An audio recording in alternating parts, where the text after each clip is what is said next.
take care of everything that we can feel, see, or comprehend. There are areas that we can pinpoint, but only an expert can dive straight in and carve the path in the right direction for our Jodi to follow.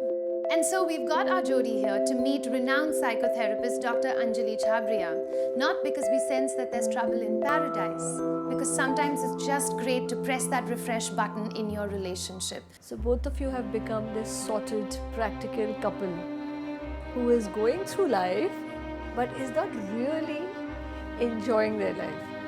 Yeah. What are the things that you want to change about each other? There are not many things that I would want to change, but I guess maybe sometimes I feel he can be a little rigid. So yeah, I think more tolerant, more open would be my thing.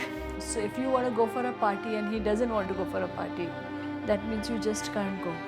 No, nothing like that. How do I explain this? So I have, if I understand her correctly, I have some notions, about the way things should be. For an example, the headlights of a car have to be switched on after the engine has been switched on, or they have to be switched off before you turn off the engine. If you don't do that, that bugs me. Does he do that with everything? Not everything, but quite a few things.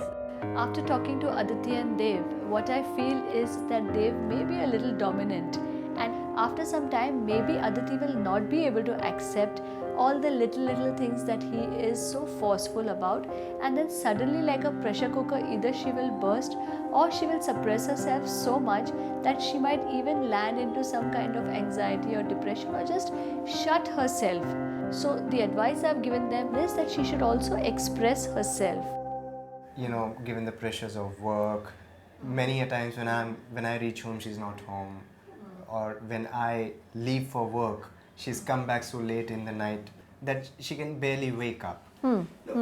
How do we get that spark back? How do we sustain that energy? But maybe what you can do is, when you're going to work, just go give him a peck on his cheek and say, okay, I'm leaving. Or maybe you can do that when you're leaving. Don't just, don't coexist.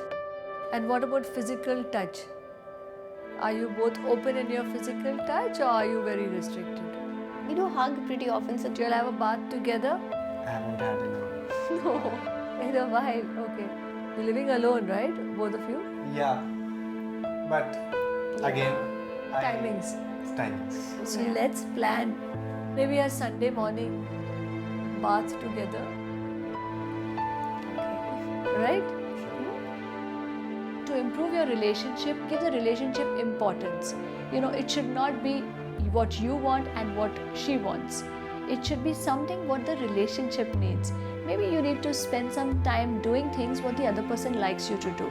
So when you do that, you will see that the other person is also making an effort and trying to keep the relationship alive. I think it's very important that after 10 years, every marriage should be renewed. As we saw in Aditi and Dev's case, I think it's fantastic that everybody has problems. But the fact is that it requires a lot of strength and guts to accept that you have a problem, to address the problem and to work in it in your marriage.